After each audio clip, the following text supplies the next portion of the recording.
My name is Callista and welcome to my video today. I'm so glad you're here. Today I wanted to yap about, discuss, examine, analyze one of my favorite children's TV shows, Hannah Montana. I loved Hannah Montana, like loved to obsession. I'm pretty sure it was one of my first hyperfixations. Wait, in fact, I even went as Hannah Montana for Halloween last year as an adult in college. But anyways, all of this to say, I would like to think that I'm pretty qualified to be talking about this right now, to be discussing this topic with you. I usually say I'm not an expert, but I don't know. I know a little thing or two about Hannah Montana. Let's just keep it there. I've got to get this thing off. It was $20, and girl, it feels like $20. So are you also like a stan of Hannah as well? Are you a Montana girl?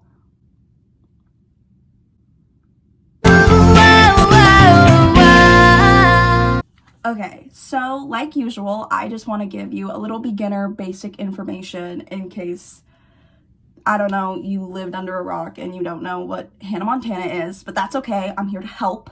Hannah Montana was an extremely successful Disney Channel show that aired from 2006 through 2011.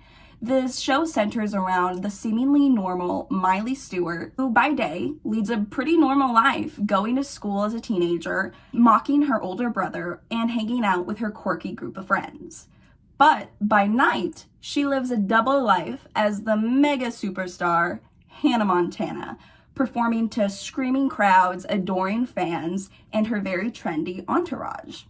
Miley Stewart must learn how to balance both the mega global pop sensation. Why'd I write that? Miley must learn how to balance between these two identities, wanting to perform and sing as the pop star Hannah Montana, but still wanting to live a life of normalcy through her own self, Miley Stewart, a down-to-earth country girl. So, kind of like The Substance, if you like really think about it. Just like with less gore and like body horror. Hannah Montana is one of Disney's most successful franchises, from the television show itself to soundtracks to boatfuls of merchandise. Hannah Montana is truly the star of what we now call the golden era of Disney Channel shows. It also helped cement the Disney star to pop star pipeline that Disney was really trying to crank out. And they got pretty lucky with Miley. But how is Disney able to accomplish this? How is Disney able to come up with such a creative idea that would lead to commercial success that they haven't seen in years? How is this idea brought to fruition and able to create one of the most popular and well-liked children's television shows of our generation? Oh, yeah. To answer these questions, let's go back to the very beginning. In the early 2000s, Disney was experiencing a lot more audience growth and retention than they had in previous years, as they were going through sort of a Disney Channel renaissance with shows like Lizzie McGuire, That's So Raven, and Sweet Life of Zack and Cody. Disney executives started to notice a pretty common pattern. They could make a lot more money if they started to expand and spread their child stars out to different platforms. Like Hilary Duff cross-promoting her music career while simultaneously promoting Lizzie McGuire, or Raven-Symoné of That's So Raven. Disney put her in the singing group, the Cheetah Girls, to also gain some more momentum for her as well, in hopes of starting pop careers for their stars. Disney also started to notice a lack of young girls to tweens in the television space. Because, you know, for ages 8 to 12, you're too old. You're too much of a big girl, okay, to watch Dora. But at the same time, you're still a little bit too young to fully understand shows like One Tree Hill or Degrassi. Disney also noticed that young girls born in the, mid-late 90s to early 2000s were becoming seemingly more obsessed every day and aspired to be pop divas like Britney Spears or Mariah Carey. Disney really capitalized on this extremely niche audience, but it didn't end up being niche at all. It ended up being a pretty massive following, and thus, Disney found their bread and butter. The idea for Hannah Montana actually came from a, half-off episode of That's So Raven, where a child star was wanting to go to a regular high school. It's basically what Rich Ross, is that your name, bro? Rich Ross? Okay. Rich Ross, former Disney Channel president, once said, "An ordinary person placed in an extraordinary situation."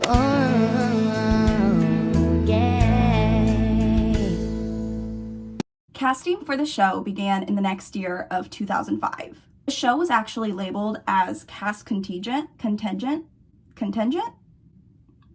Every day I make myself look dumb on this app. It's alright. It was labeled as cast contingent, which basically means that the series wouldn't, go further or air if they didn't get the casting perfectly. So the search for Hannah Montana began.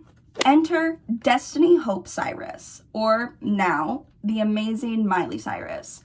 Born in November of 1992 in her small town of Franklin, Tennessee, Miley had pretty humble beginnings. Well, as humble beginnings as you can have, being the daughter of Billy Ray Cyrus and the goddaughter of the Dolly Parton. Not humble beginnings, but Miley was always meant to be in front of a microphone to a camera. At age 11, Miley received the script for the pilot of Hannah Montana and sent in her audition tape along with thousands of other submissions from other people. Disney originally turned her down for the role of then-named Chloe Stewart, citing that she was just too young to play the part. Which, to be fair, yeah, that's a literal baby. That is a baby. B-A-B-Y. But after 6 months of no luck in casting the perfect Chloe Stewart or Hannah Montana, the casting director actually called Miley back and asked her to re-audition now that she was 12 years old. After she auditioned the second time, Miley finally got the role. It was only after she received the role for Hannah Montana that showrunners decided that, hey, this little 12-year-old girl has a pretty damn nice singing voice too. And we're about to run her down a pipeline to be a pop star better than we've ever had before because now we know what to do. So, because of all of that, they ended up changing Chloe Stewart's name to match Miley's, to be Miley Stewart. I'm gonna be saying Miley so much in this video. Oh God, okay. This really began the cycle of truly trying to integrate Hannah Montana to be Miley Cyrus's second persona on and off screen. Which, spoiler alert, having a child place their entire personality into being a fake character, both on and off screen, can have negative effects. Yeah. But speaking of negative effects, let's talk about Billy Ray Cyrus. So yes, Billy Ray Cyrus, along with changing her name to, further integrate her life into being Hannah Montana, they also casted her real-life father, Billy Ray, to play Miley Stewart's father, Robbie Ray. It's honestly, crazy to think about. They even made Robbie Ray a washed-up country music act, just like when I was researching that, I knew all of this, right? I know this, obviously, but just reading it, writing it, saying it out loud, that is crazy that they just did that. They were like, yeah, I'm sure this won't have any implications in the future. Oh my God. So yeah, Disney was just really trying to hammer in the realism to make both Miley's and Hannah's music careers spark. further making the children's television character and the real life person's lives almost indistinguishable from each other. They even brought in Dolly Parton, Miley's actual godmother, to play Aunt Dolly in the show. Actually, I will say though, it seems like this is all right. It seems like Miley actually went to the writers herself and asked for them to write Dolly in a couple of episodes here and there. And because Dolly Parton is the queen of everything and anything and has more charisma and a pinky finger than the entire street of Broadway, everyone loved it, obviously. Dolly has even credited Miley for introducing her to a new, younger audience. And I really love that. And it still seems like, to this day, Miley and Dolly have such an unbreakable, sweet bond. And I just love to see it. Hannah Montana premiered on the Disney Channel in March of 2006. To this day, still holds the Disney Channel record for the highest rated premiere episode in Disney Channel history, with a whopping 5.3 million viewers. Many Disney executives actually credit Hannah Montana, saying that it allowed Disney to return to a level of commercial success that it hadn't seen since, the musical films in the 90s. Since the show was already such an incredible hit, they immediately started to produce and put out the soundtrack that accompanied season 1, the debut Hannah Montana CD. Iconic songs such as Best of Both Worlds, Who Said, and If We Were a Movie helped place this album to debut at number 1 on the Billboard Top 200s. In the first week, it sold over 280,000 copies. And, of course, it became Miley Cyrus's first number 1 album at only 14 years old. Literally, what the fuck? Oh. And it was the first television soundtrack to ever reach number 1 on the Billboard Tops list, ever. And now it's certified platinum, which I completely understand. I was bumping that shit back then, and I'm bumping that shit now. When Hannah Montana aired, that's when the true Disney magic started to crank out. And by Disney magic, I mean the pushing of more content, products, and marketing to their very young, impressionable audience that would plead and beg and dig into their parents' wallets to purchase just one item. With all the money that Disney was receiving from just the show and soundtrack alone, they realized a very important truth. Marketing and selling to young girls sells. And it sells pretty damn well. Thus, every piece of Hannah Montana merchandise that you could think of was now placed into production. Everything from dolls, dollhouses, school supplies, room decor, electronics, video games, literal food, and shampoo. Sham-fucking-poo. And I am sure I begged and had many of the items on this list. Yes, and even the shampoo. I actually specifically remember having that shampoo. And I love those chemicals in it. What can I say? I'm a loyal stan. But of course, it was not only me, but it was millions of little girls and gays from all over the world wanting to get their hands on Hannah Montana somehow. Disney had finally found their golden goose. And at the middle of all of this, in the middle of Hannah Montana Inc., was 13-year-old Miley Cyrus. Along with the copious amounts of merch that they peddled, they were literally working Miley to the literal bone for a good portion of her very young life, promoting the show with Miley at every turn. From filming for the actual TV show, concerts where she would perform as both Hannah and her regular self Miley, which, again, complete mindfuck for a 14-year-old to have to go through. Media appearances, photo shoots, and a crazy amount of interviews.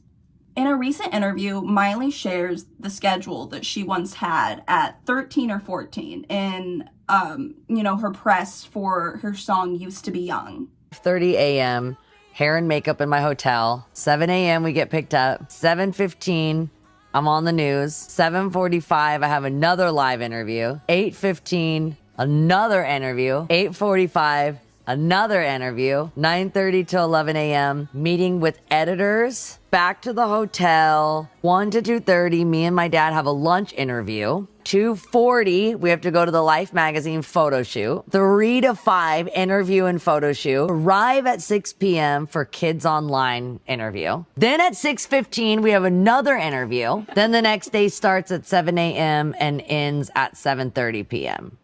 when I fly home to probably go to Hannah. That's on a Saturday. They had this little girl working like she was a coked out man on Wall Street in the 80s. Doing stocks. I don't know. In which, by the way, according to child actor laws, since they created them in the 1940s, child workers can only work 8 hours a day. They had this 13-year-old little girl working well over 12-hour workdays. Not only was she a constant workhorse for Disney, but she was also required to keep her image more than squeaky clean as to not be a bad influence on her younger fan base. And, keep in mind here, this was really during the time where you would have literal adults call a, 23-year-old woman a slut for wearing a crop top once. So by the time Miley was 16 years old, she was basically walking into the lion's den. And it seemed like every news cycle, there was a new article or story about how bad of an influence Miley Cyrus is, criticizing her at literally every turn, from her appearance to her personality. They were often comparing her to, the other Disney child stars, specifically the ones that have gone wild, like Britney Spears or Amanda Bynes, constantly placing her in these very uncomfortable situations where she would have to not be a bitch to Amanda or Britney, but still be well, I am better than them, so. But she had to do that, or else they were gonna kill her. From the beginning, adults have been harshly criticizing Miley Cyrus on a weekly basis since 2008 to 2015, all because she played Hannah Montana for 5 years. But this is once again because Disney did such an incredible yet compromising job of blending and mixing both fake persona Hannah Montana and real life person Miley Cyrus. Okay, so I didn't really know where I was gonna put this part in the video in the grand scheme of things, but we have got to talk about the Hannah Montana movie. Come on now. Just 2 years after the series premiered, they were already in production to start Hannah Montana the movie. I could not get enough of this film. And yes, I will use film, because it is a beautiful film, okay? The plot centers around Miley Stewart reconnecting with her old country roots in an impromptu trip to her hometown of Crowley Corners, Tennessee, in an attempt to better understand herself and Hannah. Sending her to her hometown of Crowley Corners, Tennessee is yet another way that Disney was very much integrating Hannah into Miley's personal life. And if you go on any website, don't, because they do not like this movie. Critics do not like this movie. But I do. Does it follow the very stereotypical, basic Disney formula of a Disney Channel original movie? Yes. Yes. Okay, maybe. But counterpoint, it has Taylor Swift in it. Okay. Counterpoint, it had Tyra Banks in a shoe fight. And listen. I don't need you guys to like this movie. I don't.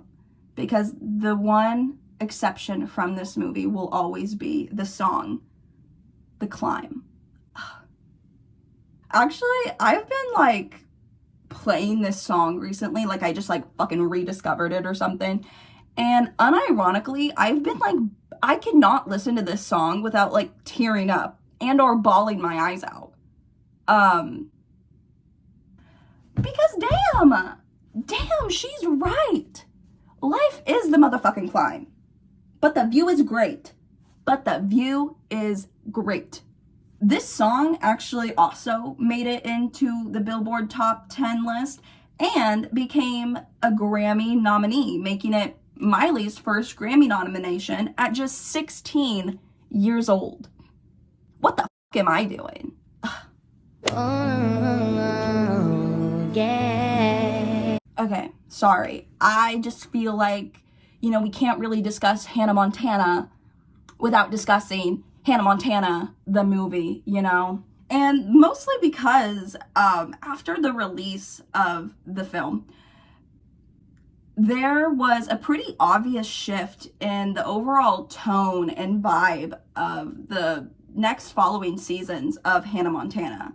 Season 3 and 4 came out in the following years after the Hannah Montana movie was released. But, at this time, it was 2010, 2011. Miley was turning 18 and wanting to take more creative liberties into her own hands. Miley stated before, by the time season 4 rolled around, she was pretty much done with it. She was pretty much over it and had very much grown out of the character of Hannah Montana.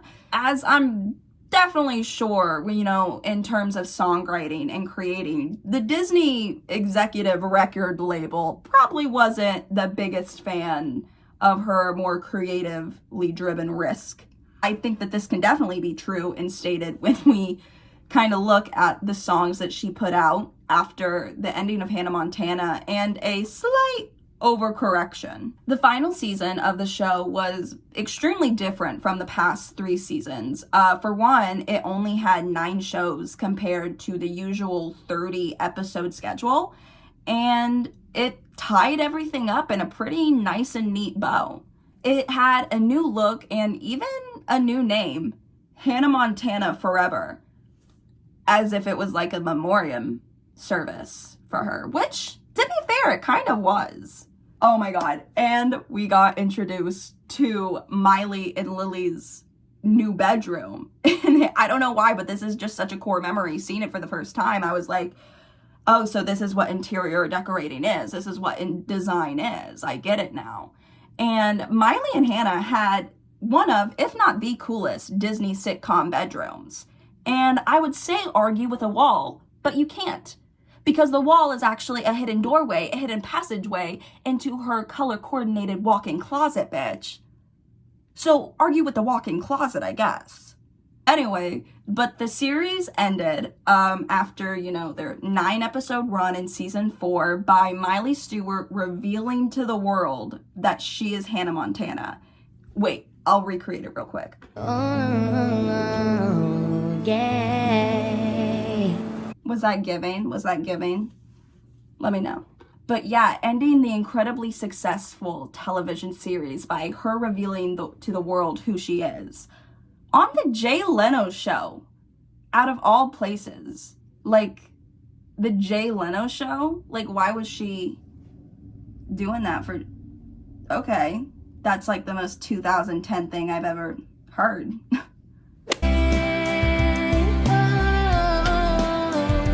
So just a few months after the series concluded, Miley Cyrus released her first track that really had nothing to do with Hannah Montana or the Disney label, Can't Be Tamed.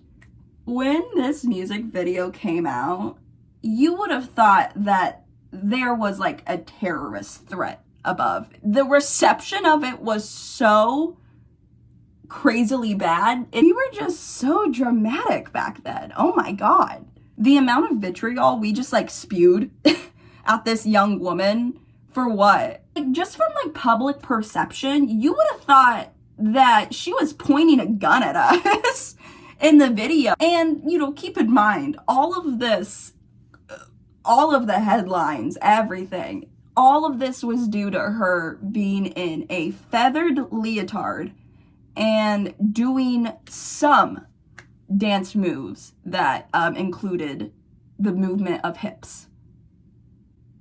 After the show ended, it really seemed like the press could not keep Miley's name out of their mouths. I mean, listen, we all know where we were when we heard the news about the 2013 VMAs. And that fucking foam finger dude. Oh my God. Even Wrecking Ball, even that damn Wrecking Ball, to me, that was a plane hitting the second tower, okay? But, you know, Miley really needed to, in some ways, kill Hannah, as crazy as that sounds, to be able to revive her own self and her own taste back into the world. She was trapped for so long in this image of a child's entertainment character and not able to take any risk or have any creative outlets outside of that. As many people were upset about it, she had to do what was right for her, and she had to choose that own path. And listen, to this day, that's so fucking cool of her to do. That's so badass. But 11-year-old me, I wasn't disappointed. It was just one of those things where, like, every news cycle I would see she did something and I would go, oh, what's my Nana and Papa gonna say? Like, I was just constantly defending her from the judgmental adults in my life at every waking moment, okay? It was as if she was a national security threat to our household and I was the media trying to spin the narrative on her. No, you don't get it. She just has to be like this right now because Disney took so much of her youth away from her, okay? But over the years, from Hannah Montana to Bangers to Endless Summer Vacation, through all of Miley's eras, I have really enjoyed watching her change, grow, and develop into an extremely strong and powerful woman that I, admired when I was 7 years old, and I admire now as a 22-year-old. Old Miley back in like 2015, when she was really trying to shed off that blonde wig, she didn't speak great of Hannah Montana. She had the whole I gotta kill her type vendetta type of thing. But nowadays, I think she's had enough time away from it, and they say time is the greatest healer of all. She now looks at her time in Hannah Montana as more nostalgic, if anything, I think. She even was the youngest person ever to accept the Disney Legends Award, which, well deserved. I think that Disney should give her like an entire part of like Magic Kingdom or something, but that's just me. Hannah Montana just wasn't a children's TV show by Disney Channel. It was truly a cultural phenomenon that, even my little nieces and nephews, girl, they're still turning Hannah Montana on. And yeah, it might be because I'm the one that turned it on in the first place, but they're watching it. I hope you enjoyed this video of Hannah Montana. I love doing, I wouldn't necessarily call my things deep dives. I can definitely go deeper, but just a little overview of everything that went on in Hannah Montana and Miley Cyrus's life during that. I really hope you guys enjoyed this video. I hope you learned a little something about Hannah Montana. If I didn't put your favorite fun fact in about Hannah Montana, I don't know, comment it down below. Let me know. I know a lot of things, but I'm sure people know more. No, that's not possible. I'm actually the smartest person to ever live, ever. So, even though I didn't know how to pronounce the word contingent. Fuck. Okay, guys. Well, with that, I don't want to come off any more dumb than I already have, so I better get going. I better leave. But yeah, subscribe if you want to, like if you want to, comment if you want to. I will see you guys later. Okay? Have a good morning, have a good evening, have a good night, and have a good morning. Wait, did I already say morning? I don't know. Have a good day. Bye.